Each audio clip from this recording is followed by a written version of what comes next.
Écoutons la parole de grâce.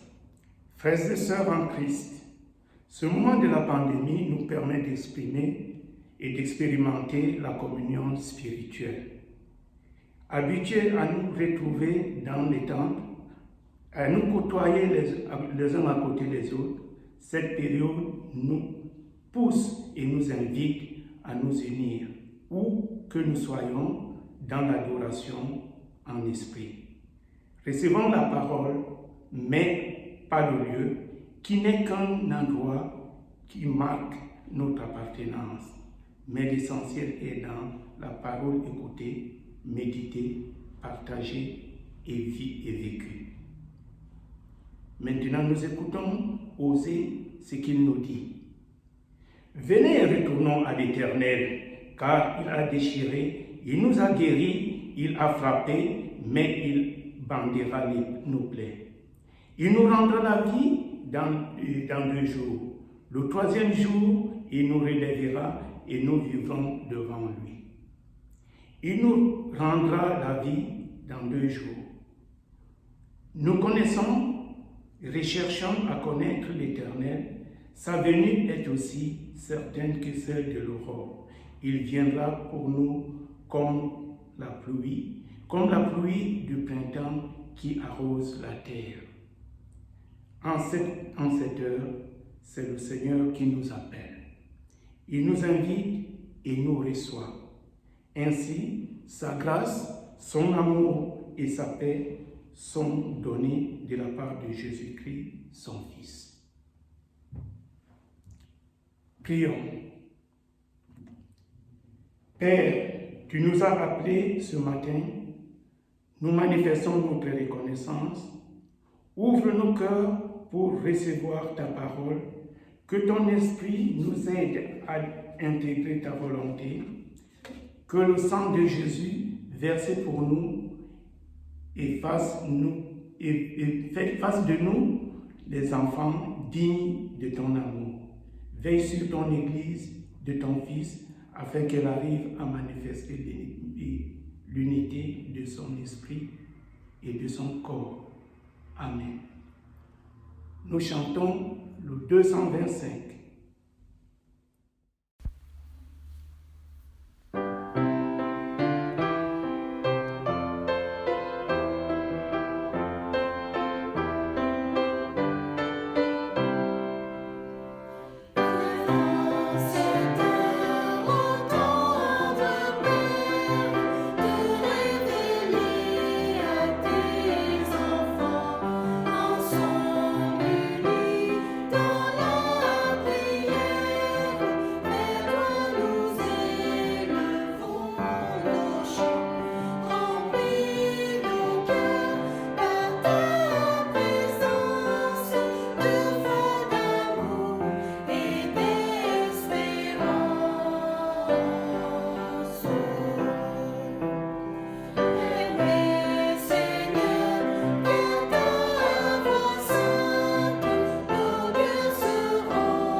En reconnaissance des bienfaits que le Seigneur nous donne, louons-le avec le psaume 48. Vous, tous les peuples, applaudissez.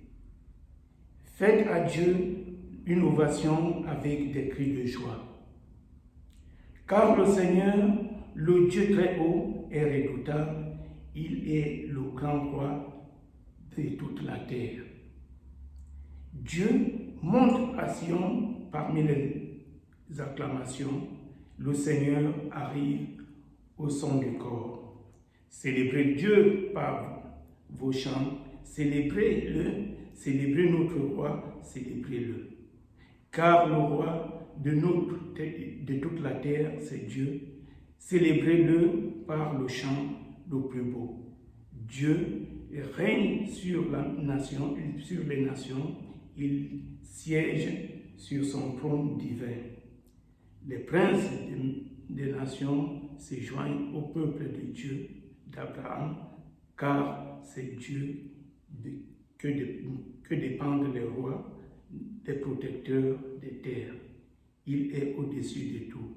Oui, louons Dieu avec le cantique 151, les strophes 2, 3, les strophes 1, 2 et 4.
Prière de repentance, reconnaissons nos manquements à l'égard de Dieu, et c'est tiré du psaume 51. Ô Dieu, aie pitié de moi dans ta bonté, selon ta grande miséricorde, efface toutes mes transgressions. Lave-moi complètement de mon iniquité et purifie-moi de mon péché, car je reconnais mes transgressions et mon péché est constamment devant moi. J'ai péché contre toi et toi seul, et j'ai fait ce qui est mal à tes yeux, en sorte que tu seras juste dans ta sentence et sans reproche dans ton jugement. Voici, je suis né dans l'iniquité, et ma mère m'a conçu dans le péché. Mais tu veux que la vérité soit au fond du cœur, fais donc pénétrer la sagesse au-dedans de moi. Purifie-moi avec l'hysope et je serai blanc. Purifie-moi comme l'hysope et je serai pur. Lave-moi et je serai blanc comme neige. Annonce l'allégresse et la joie, et les eaux que tu as brisées se réjouiront. Détourne ton regard de mes péchés, efface mes iniquités. Ô Dieu, crée en moi un cœur pur, renouvelle en moi un esprit bien disposé. Ne me rejette pas loin de ta face, ne me retire pas ton Esprit Saint. Rends-moi la joie de ton salut et qu'un esprit de bonne volonté me soutienne. J'enseignerai tes voies à ceux qui les transgresses et les pécheurs reviendront à toi. Ô Dieu, Dieu de mon salut, délivre-moi du sang versé et ma langue célébrera ta miséricorde. Seigneur, ouvre mes lèvres et ma bouche publiera ta louange. Amen. Nous chantons le 401.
Voici venu le moment de déclaration de pardon qui est tiré d'Ésaïe 1, 18 et de 1 Jean 1 à 9. Ésaïe, venez et plaidons, dit l'Éternel. Si vos péchés sont comme le cramoisi, ils deviendront blancs comme la neige.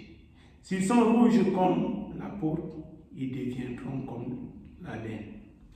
Et Jean dit, si nous confessons nos péchés, il est fidèle et juste pour nous les pardonner et pour nous purifier de toute iniquité.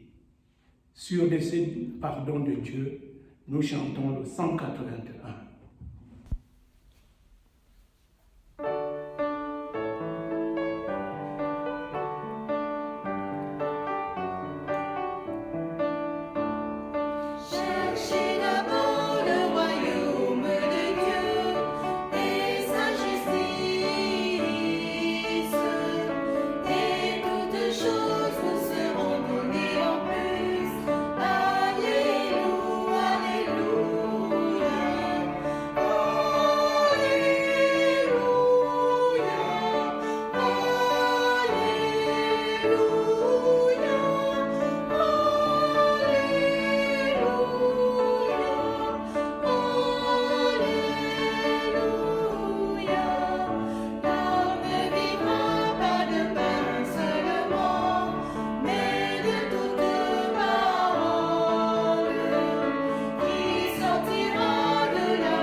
Sûr d'être pardonné, voici la volonté de Dieu, qui est tirée dans Romains 1, 12, 2, verset 2, et dans Éphésiens 1, 11 à 12.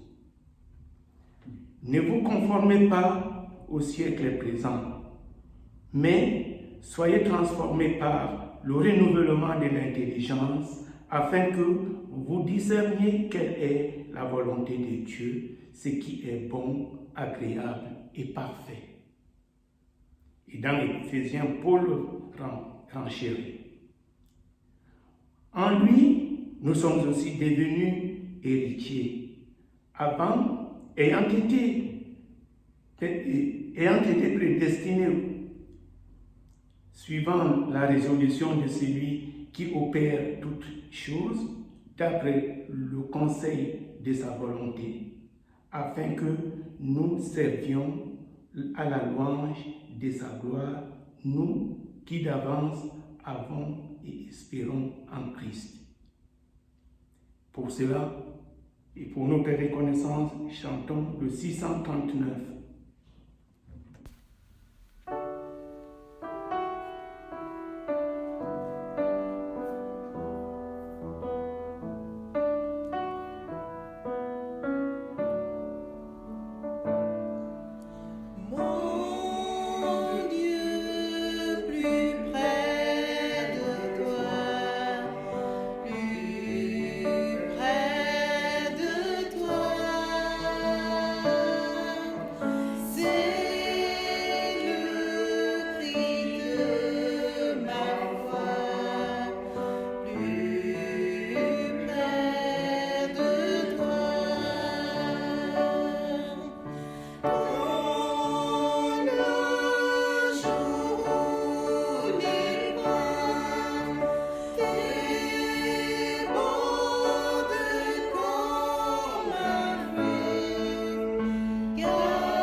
Maintenant, c'est la lecture de la Bible, mais avant, nous prions. Prions. Ô Dieu, Père des Lumières, la vraie lumière vient de toi, c'est le Christ. Lumière du monde que tu as envoyé ici-bas pour illuminer nos vies. Envoie maintenant cette lumière dans nos âmes, afin que nous te connaissions, que nous comprenions et vivions selon ta parole. Réallume notre foi, afin que nous soyons les porte-flambeaux dans le monde. Esprit de sagesse, viens en nous et conduis-nous à la perfection. Donne-nous une connaissance intime des profondeurs de ta parole, afin que nous nous attachions à Jésus de tout notre cœur et que nous devenions un même esprit avec lui pour ta gloire. Amen. Voici les textes qui nous sont proposés ce jour. Isaïe 44, 6 à 8, Romains 8, 26 à 27 et Matthieu, sur lequel portera notre prédication, 13, verset 1 à 43. Ésaïe, chapitre 44, versets 6 à 8. Voici ce que dit le Seigneur, le roi et le libérateur d'Israël, le Seigneur de l'univers. je suis au commencement et à la fin de tout. En dehors de moi, il n'y a pas de Dieu. Qui est égal à moi? Qu'il le crie, qu'il l'annonce et me l'explique. Qu'il dise les choses qui sont arrivées depuis que j'ai formé le premier peuple. Qu'il annonce ce qui va se passer. Vous, mon peuple, n'ayez pas peur, ne tremblez pas. Je vous ai annoncé cela longtemps à l'avance. Je vous l'ai fait connaître. Vous êtes mes témoins. Est-ce qu'il y a un Dieu en dehors de moi? Non. Je suis votre solide rocher. Je n'en connais pas d'autre. Amen. Romains, chapitre 8, versets 26 et 27. De plus, l'Esprit Saint aussi vient nous aider, nous qui sommes faibles. Nous ne savons pas prier comme il faut. Alors, l'Esprit Saint lui-même prie pour nous, avec des gémissements que la bouche ne peut pas redire. Mais Dieu voit le fond des cœurs. Il sait ce que l'Esprit veut demander. Oui, l'Esprit Saint prie comme Dieu le veut pour ceux qui lui appartiennent. Amen. Matthieu, chapitre 13, versets 1 à 43. Ce jour-là, Jésus sort de la maison et il va s'asseoir au bord du lac. Des foules nombreuses se rassemblent autour de lui. C'est pourquoi il monte dans une barque et il s'assoit. Toute la foule reste au bord de l'eau. Jésus enseigne beaucoup de choses aux gens en utilisant des comparaisons. Il leur dit : Le semeur va au champ pour semer. Pendant qu'il sème, une partie des graines tombe au bord du chemin. Les oiseaux viennent et ils mangent tout.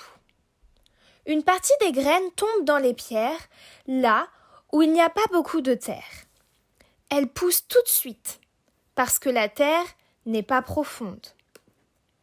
Mais quand le soleil est très chaud, il brûle les petites plantes, et elles sèchent parce qu'elles n'ont pas de racines. Une autre partie des graines tombe au milieu des plantes épineuses. Ces plantes poussent et les étouffent. Une autre partie des graines tombe dans la bonne terre et produit des épis. Les uns donnent 100 grains, d'autres 60, d'autres 30. Et Jésus ajoute : Celui qui a des oreilles, qu'il l'écoute. Les disciples s'approchent de Jésus et lui demandent : Pourquoi est-ce que tu leur parles avec des comparaisons ?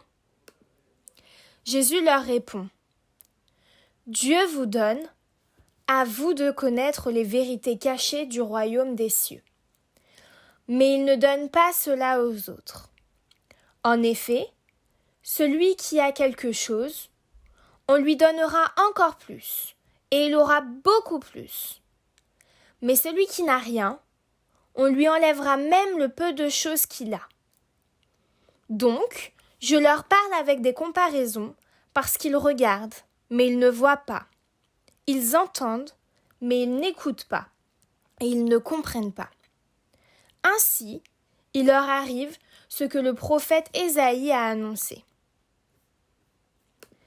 Dieu dit : Vous entendrez bien, mais vous ne comprendrez pas. Vous regarderez bien, mais vous ne verrez pas.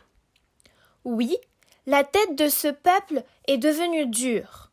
Ils ont bouché leurs oreilles, ils ont fermé les yeux.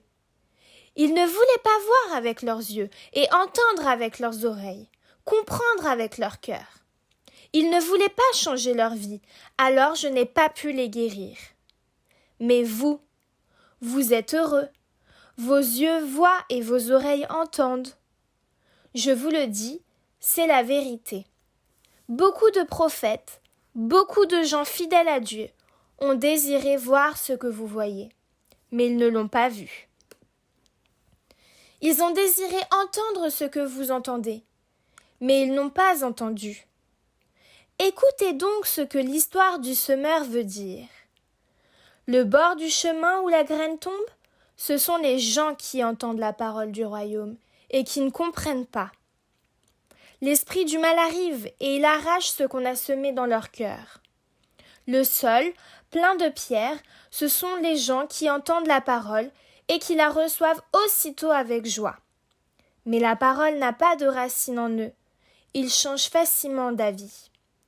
Alors, quand il y a une difficulté ou quand on les fait souffrir à cause de la parole, ils abandonnent tout de suite. Le sol couvert de plantes épineuses, ce sont les gens qui entendent la parole, mais qui s'inquiètent pour les choses de ce monde. Ils cherchent de fausses richesses. À cause de cela, la parole est étouffée et elle ne produit rien. La bonne terre, ce sont les gens qui entendent la parole et qui comprennent. Ils donnent des fruits. Les uns 100, d'autres 60, d'autres 30. Jésus utilise pour eux une autre comparaison. Le royaume des cieux ressemble à ceci. Un homme a semé du bon grain dans son champ. Une nuit, pendant que tout le monde dort, son ennemi arrive. Il sème de la mauvaise herbe au milieu du bon grain et il s'en va. Les plantes poussent, elles produisent des épis et la mauvaise herbe paraît aussi. Les serviteurs vont dire au propriétaire « Maître, tu as semé du bon grain dans ton champ, n'est-ce pas ? D'où vient donc cette mauvaise herbe ?» Il leur répond « C'est un ennemi qui a fait cela. » Les serviteurs lui disent « Est-ce que tu veux que nous allions enlever la mauvaise herbe ?» Le propriétaire leur dit « Non, en enlevant la mauvaise herbe, vous risquez d'arracher aussi les épis. Laissez tout pousser ensemble jusqu'à la récolte. Et au moment de la récolte, je dirai aux ouvriers « Enlevez d'abord la mauvaise herbe, faites des tas pour la brûler. Ensuite, ramassez les épis et mettez la récolte dans mon grenier. » Jésus utilise pour eux une autre comparaison. Le royaume des cieux ressemble à ceci. Un homme a pris une graine de moutarde pour la semer dans son champ. C'est la plus petite de toutes les graines, mais quand elle a poussé, c'est la plus grande des plantes. Elle devient un arbre, et les oiseaux viennent faire leur nid dans ses branches. Jésus utilise pour eux une autre comparaison. Le royaume des cieux ressemble à ceci. Une femme prend de la levure et la mélange à 25 kilos de farine, et toute la pâte lève. Tout cela, Jésus le dit aux foules avec des comparaisons. Il leur parle toujours avec des comparaisons pour réaliser ce que le prophète a annoncé. Je leur parlerai avec des comparaisons. J'annoncerai des choses cachées depuis la création du monde. Alors, Jésus laisse les foules et il s'en va à la maison. Ses disciples s'approchent de lui et lui demandent « Explique-nous l'histoire de la mauvaise herbe dans le champ. » Jésus leur répond « Celui qui sème le bon grain, c'est le Fils de l'homme. Le champ, c'est le monde. Le bon grain, ce sont les gens qui appartiennent au royaume. La mauvaise herbe, ce sont les gens qui appartiennent à l'esprit du mal. L'ennemi qui a semé la mauvaise herbe, c'est l'esprit du mal. La récolte, c'est la fin du monde, et les ouvriers, ce sont les anges. On a ramassé la mauvaise herbe pour la brûler dans le feu. Eh bien, la même chose arrivera à la fin du monde. Le Fils de l'homme enverra ses anges. Ils enlèveront de son royaume tous ceux qui font tomber les autres dans le péché et tous ceux qui font le mal. Ils les jetteront dans le grand feu. Là, ces gens pleureront et ils grinceront des dents. Mais ceux qui sont fidèles à Dieu brilleront comme le soleil dans le royaume de leur Père. Celui qui a des oreilles, qui l'écoute. Dans les passages que nous venons de lire, surtout dans Matthieu, et nous essayerons de parcourir tous les textes, mais comme la base c'est Matthieu, toutes les paraboles de ce chapitre concernent la sémence. Au verset 2, la sémence dans la nature est tombée sur différents endroits ou différents types de terres. Au verset 21, la bonne semence est l'action de l'ennemi ou de l'homme mal intentionné vient troubler le travail des serviteurs ou bien des esclaves. Au verset 31, la semence mise au sol produit des quantités différenciées de fruits. Il y en a encore bien d'autres au-delà de notre lecture de ce dimanche. Je vous invite à continuer à les lire pour mieux comprendre. Mais avant, disons que le champ où la parole est semée n'est pas seulement Israël. C'est bien par là que le Seigneur et les apôtres commencèrent leur ministère, leur mission. Mais c'est au monde entier que cette parole s'adresse. Et le terrain sur lequel la parole est semée, c'est le cœur de l'homme. Ce terrain présente des différents sols que le Seigneur désigne dans les paraboles de ce chapitre. Ici, chez nous comme dans d'autres contrées, les terrains destinés à recevoir la semence sont préparés de ceux qui doivent produire. On ne sème que sur le terrain préparé. Mais en Orient, au contraire, dans certaines contrées, la terre ne retrouve pas entièrement les endroits. La terre recouvre entièrement des endroits rocailleux. Ici, on trouve des buissons. Là, c'est un chemin qui traverse le champ et qui subsiste malgré les labours. Le charme, la charrue évite ces difficultés, mais le semeur jette partout sa semence, dont une partie tombe sur des places impropres à produire une récolte. C'est pourquoi le Seigneur trouve là une image très appropriée à faire ressortir les différents états de nos cœurs et de celui de l'homme en général, mis en présence de sa parole. Continuons à planter notre décor. Disons que le royaume des cieux ne pourrait s'établir en gloire comme les prophètes l'avaient annoncé, puisque le roi a été rejeté.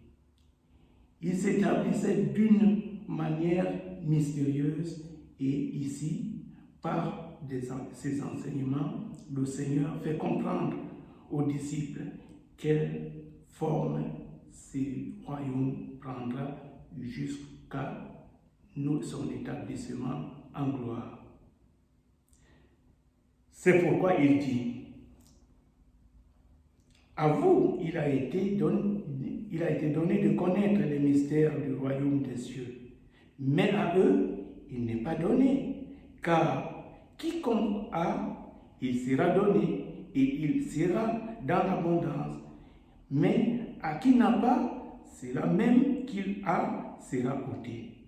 Ceux qui recevaient de Jésus entreraient dans la plénitude des bénédictions qu'il apportait, tandis que le peuple qui se vantait de ses privilèges de peuple de Dieu sur terre, tout en rejetant Jésus, perdait les privilèges qu'ils avaient possédés jusque-là.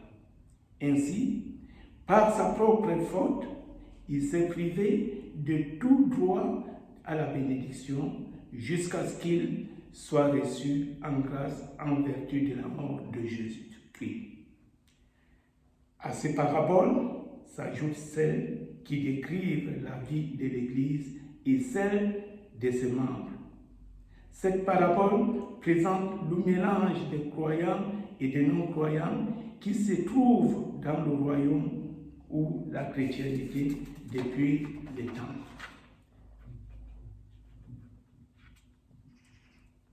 Au lieu d'être vigilants pour que la parole soit présentée et maintenue dans sa pureté, comme le Seigneur et les apôtres l'avaient enseigné. Les hommes ont laissé s'introduire dans des fausses doctrines des personnes sans vie, sans âme et même sans foi, mais s'étant habillées de la foi que l'ivraie représente. Elles forment aujourd'hui la majorité de la chrétienté dans le monde. Ce mélange devenu visible, les esclaves auraient voulu y remédier en arrachant l'ivraie, mais le Seigneur dit non. Laissez-les croître tous deux ensemble jusqu'à la moisson. Puisque les hommes n'ont pas su empêcher l'ennemi de s'aimer l'ivraie, ils n'ont pas pu veiller pour surveiller le champ, mais ils pouvaient encore moins l'extirper eux-mêmes, car leur incapacité les exposait à arracher aussi le froment. Ceci dit, ces paraboles sont donc bâties sur deux idées, la bonne sémence et le champ. La sémence est une bonne graine que l'agriculteur ou le cultivateur met sous terre pour une production ou avec l'espoir d'avoir une bonne récolte, une récolte abondante. Il y a plusieurs procédés pour s'aimer. Il y a celle qu'on répand ça et là, comme si on s'aimait à tout vent, d'autres qu'on enfouit et qu'on plante. De façon générale et figurée, c'est une cause qui doit produire avec le temps certains effets, le résultat final, la récolte. Il ne vous a pas échappé de constater que dans ces paraboles, certaines semences se trouvent sur des terres sauvages, des terres arides, c'est-à-dire non préparées, et d'autres sur des terres bien préparées, c'est-à-dire labourées en tendant les semis. Soit donc dit en passant que nous sommes, nous, le peuple baptisé, cette terre bien préparée pour recevoir la semence. Nos baptêmes font de nous des semences qui doivent et devraient produire ou bien qui nous permettent d'apporter du fruit. Mais quel fruit? À chacun de nous, dans son fort intérieur, de répondre, à savoir ce que nous faisons chacune et chacun pour porter quel type de fruit. Le baptême fait de nous le chant du Seigneur Jésus. C'est ce que Paul, à partir du chapitre 5 au chapitre 8, nous appelle et nous aide à approfondir la vie de Christ, comment ceux qui appartiennent à Jésus-Christ devraient vivre. Le ton général de ce chapitre a été notamment positif et nous pourrions avoir l'impression par moments que l'apôtre se livre même à une exultation comme le montre son chapitre 5, Romains chapitre 5, versets 3 à 5. Cette perspective paradoxale, on le voit, est intimement liée au don de l'Esprit qui constitue dans ce chapitre l'élément décisif de l'existence chrétienne.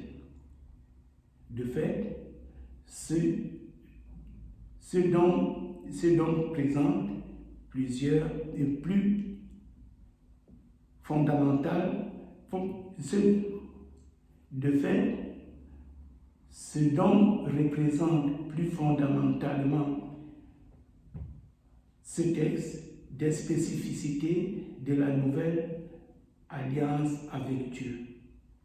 Car l'œuvre de l'Esprit établit ainsi un contraste saisissant par rapport à la Torah, principe de sanctification de l'ancienne alliance dans Romains 7, verset 6. bien qu'il soit saint, juste, bon et même spirituel, les commandements de la loi de Moïse se révèlent en réalité puissamment incapables de produire la sainteté que celle-ci préconise pour le peuple de Dieu. C'est pourquoi, après avoir détaillé au chapitre 7 l'impasse à laquelle la loi conduit nécessairement, Paul développe au chapitre 8 l'œuvre de l'Esprit qui accomplit chez les croyants la justice, la juste exigence de la loi. L'œuvre de l'Esprit devient ainsi le moyen concret de la sanctification chrétienne. Mais elle devient aussi le fondement de l'espérance. L'Esprit en nous, dit Paul, est le même par lequel Dieu a relevé Jésus-Christ d'entre les morts, est le gage de notre résurrection. Plus encore, l'Esprit nous fait découvrir le visage paternel de Dieu. Pour lui, nous disons Abba, Père. Grâce à l'Esprit, nous nous reconnaissons comme enfants de Dieu et co-héritiers de Christ, fils dans le Fils. Romains, verset 18, verset 17. De façon générale, l'Esprit nous ouvre donc à toutes les richesses qui sont en Christ. Ce bas-côté nous permet de comprendre le sacrifice de Christ et, par lui, l'œuvre de consolateur qu'il promit à ses disciples et à nous aussi aujourd'hui. Mais revenons sur nos paraboles qui portent en filigrane l'idée de la bonne sémence. Ainsi, en lisant ces paraboles, nous comprenons que Jésus voudrait, comme d'ailleurs dans son style dialectique et connaissant bien le peuple juif, fixer implacablement son histoire, son enseignement. Il utilise ici toute une symbolique, des éléments d'une activité de production agricole pour faire comprendre à cet auditoire quelle est sa mission et quelle est la portée de sa parole, l'annonce de l'évangile. Ainsi, la graine représente la parole de vie et les différents terres, les cœurs qui les reçoivent, le témoignage qu'ils en font par leur façon de vivre, d'être qui amène à la transformation personnelle et du monde. Le mouvement est l'annonce, l'écoute, l'effet sur leur comportement.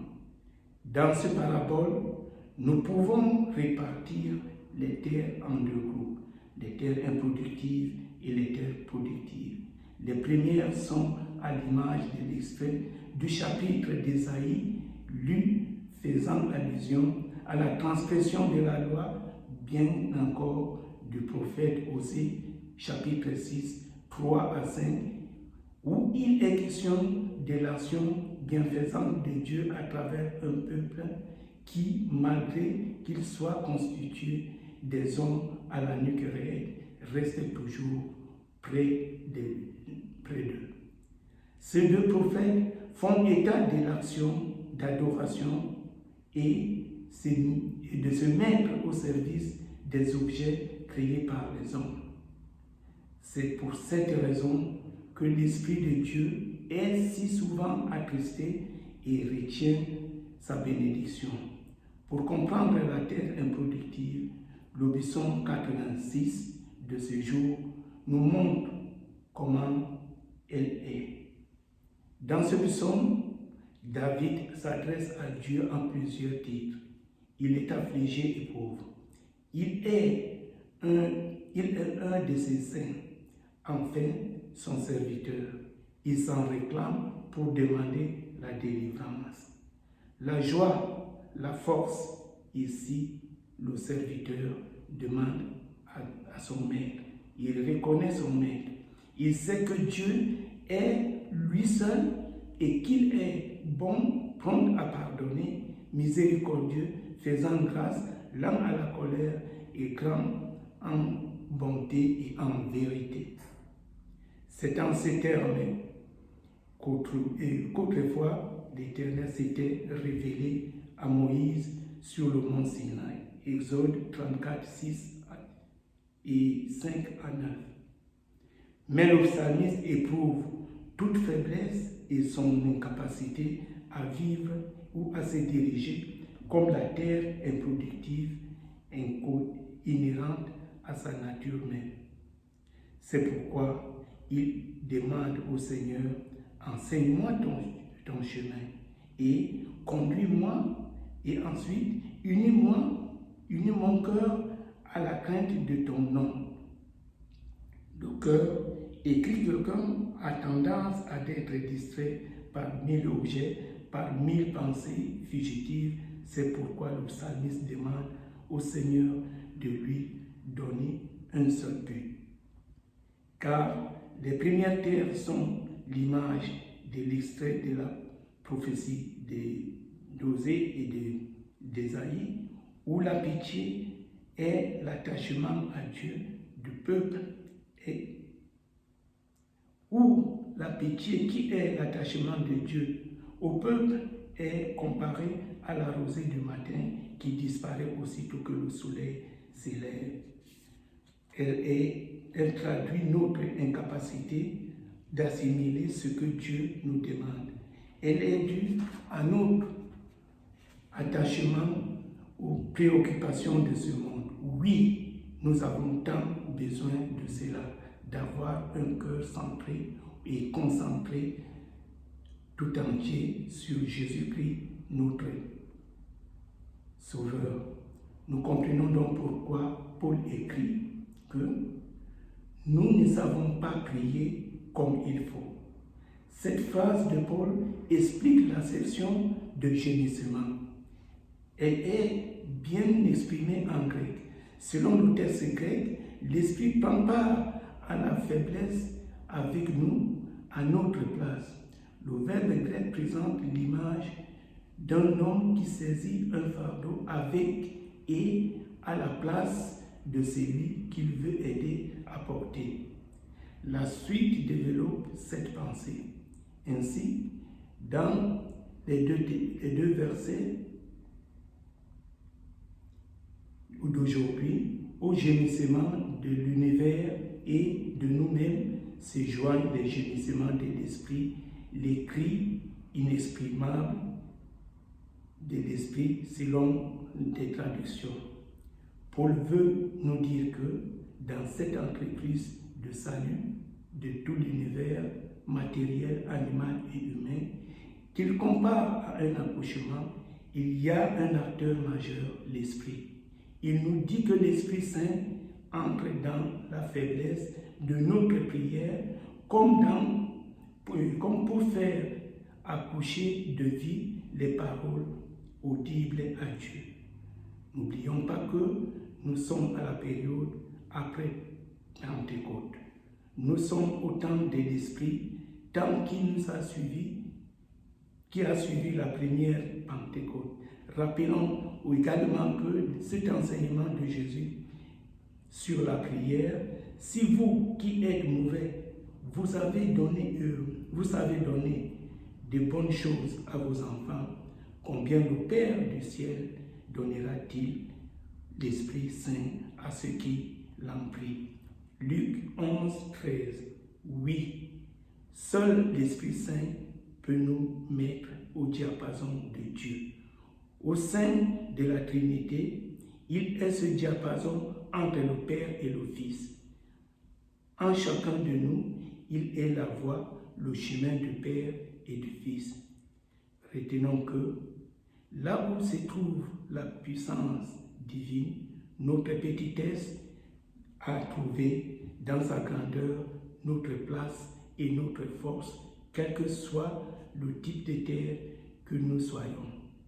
Soyons réalistes, nous sommes en situation de faiblesse, de fragilité dans notre prière et aussi en toutes choses. Nous ne savons pas prier et agir totalement comme Dieu le désire. Nous avons besoin d'une assistance, c'est l'Esprit Saint qui affirme l'apôtre. L'Esprit Saint, c'est l'engrais pour la sémence de la parole de Dieu. Car Dieu veut pour nous la production de fruits et d'abondants et bons fruits dont le premier est l'amour. Jean 15. Le secret et le but sont que la parole qui nous est annoncée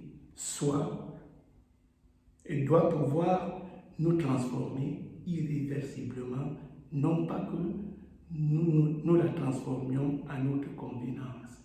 Elle doit nous fertiliser, quel que soit l'état de notre sol, donc de notre cœur, et nous unir à Christ, en qui et par qui nous avons la vie éternelle. Amen.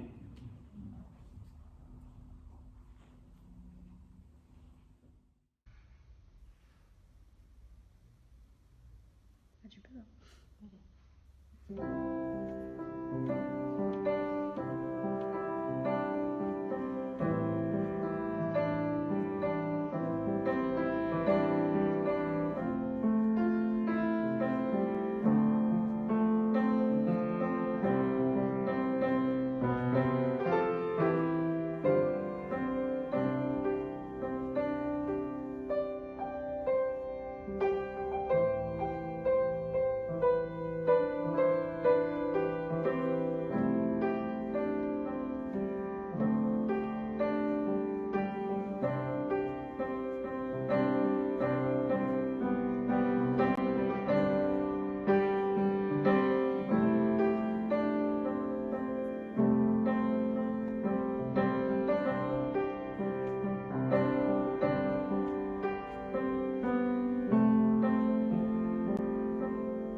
Vous qui êtes chez vous, vous pouvez vous lever avec nous pour accueillir et écouter la confession de foi.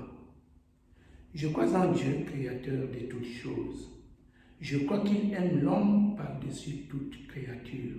Malgré ses manquements, il ne nous abandonne point. Je crois que son amour dépasse celui d'un père humain. Il ne nous garde pas rancune.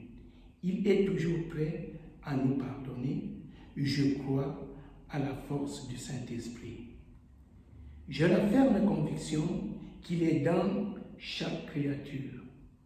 Malgré sa présence silencieuse et sa voix inaudible, je crois à l'accomplissement de la promesse de Jésus que le Consolateur est avec nous tous les jours.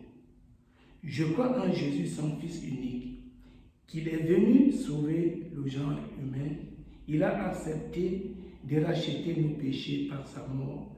Il est ressuscité des morts, réapparu aux siens. Sa résurrection et son ascension vers le Père témoignent de sa divinité qui a été faite homme. L'Église établie par lui prolonge son œuvre à travers l'humanité tout entière. La parole qu'elle porte à travers les temps est signe de sa mission salvatrice. Amen. Et nous chantons le cantique 621.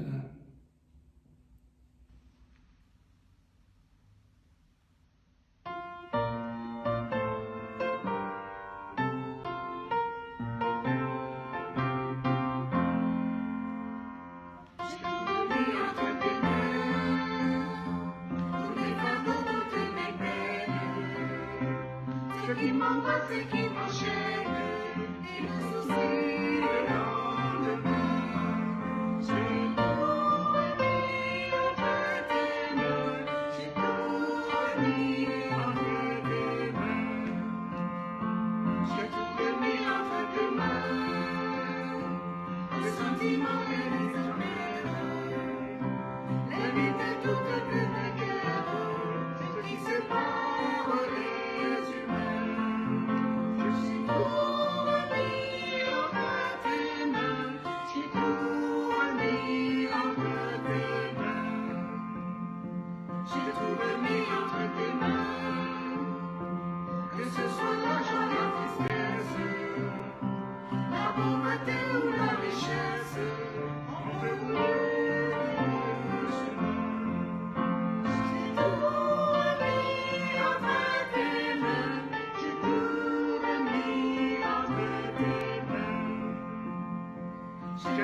C'est le mois de l'offrande.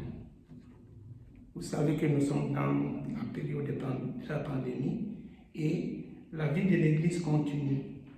Elle a besoin toujours de dons. Et vous savez que l'Église ne vit que des dons. Vous pouvez donc pour cela soit faire des virements, soit envoyer des chèques à l'adresse de l'Église protestante unie de la vallée de l'Orge. Le trésorier pourra faire son travail.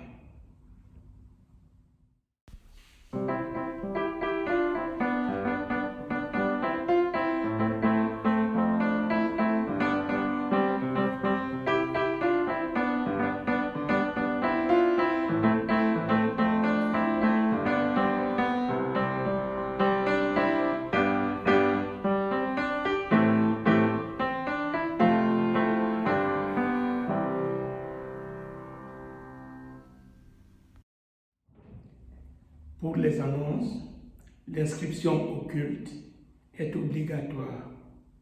Les places sont retenues en fonction de l'ordre d'arrivée et nous demandons aux personnes qui ont assisté à un culte de pouvoir laisser la place à d'autres.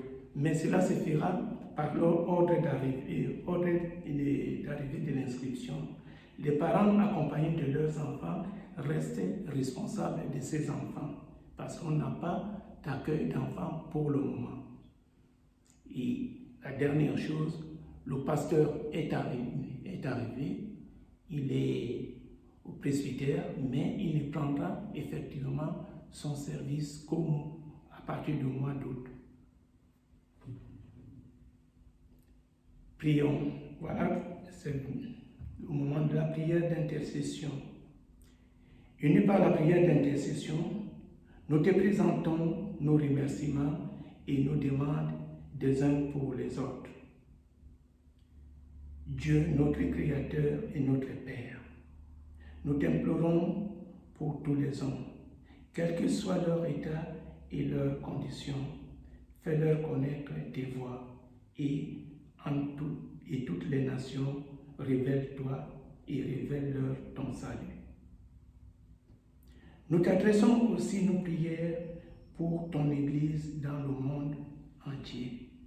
Dirige-la et gouverne-la toujours par ton esprit. Que les murs de nos temples ne soient pas signe de barrière ou de notre enfermement. Face aux autres églises et au monde, que tous ceux qui se déclarent chrétiens s'attachent à suivre fidèlement le chemin de la vérité et de la fraternité de réconciliation. Demeure toujours dans la foi et la sanctification par l'unité de l'esprit et le lien de la paix. Nous te confions enfin à ta miséricorde toutes les personnes qui passent par l'angoisse ou la maladie ou toute autre affliction, qui sont éprouvées dans leur esprit, le corps et leur bien.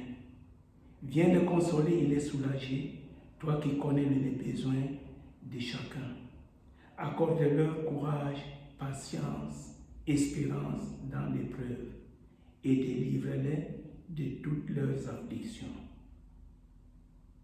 Ô Dieu, dont le nom est béni du soleil levant au soleil couchant, remplis nos cœurs arides de besoin de toi, de ta reconnaissance, et mets sur nos lèvres ta louange, afin que, de l'Orient à l'Occident, du nord au sud, tu sois célébré par des chants de voix unanimes. En Jésus, Christ ton Fils, notre Seigneur, nous qui sommes ici aujourd'hui, nous te disons ensemble, notre Père qui es aux cieux, que ton nom soit sanctifié, que ton règne vienne, que ta volonté soit faite sur la terre comme au ciel. Donne-nous aujourd'hui notre pain de ce jour. Pardonne-nous nos offenses, comme nous pardonnons aussi à ceux qui nous ont offensés. et ne nous laisse pas entrer en tentation, mais délivre-nous du mal. Car c'est à toi qu'appartiennent le règne, la puissance et la gloire pour les siècles des siècles. Amen. C'est venu le moment de l'envoi et de la bénédiction. Nous avons compris et entendu, même appris que nos cœurs sont le sol où la parole de Dieu est ensemencée. Le monde dans lequel nous vivons peut être pour nous un sol et des paraboles. Comme nous l'avons vu, le champ où la parole est semée n'est pas Israël seulement, mais c'est bien au-delà que le Seigneur et les disciples ont commencé, mais ce n'était qu'une porte d'entrée ou de sortie pour le monde entier, et le terrain sur lequel la parole est semée, c'est le cœur de chaque homme. Ce terrain présente des différences que le Seigneur désigne dans ses paraboles. Demandons donc au Seigneur que son esprit s'efface de nos sols, des sols fertiles qui produisent de très bons fruits. La bénédiction. La semence de la parole est en nous. L'Esprit Saint promis laboure nos terres et l'arrose. Nous ne sommes donc pas seuls. Que l'audace de vivre la parole dans le monde nous anime par la force de la prière et celle du Consolateur. Dieu veille sur nous. Il nous garde et guide nos pas dans ce vaste champ, en tout et partout. Allez confiants dans l'amour et la présence du Saint-Esprit dans nos vies. Amen. Nous chantons pour finir le 224.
Bon dimanche et continuez à méditer et à lire les paraboles.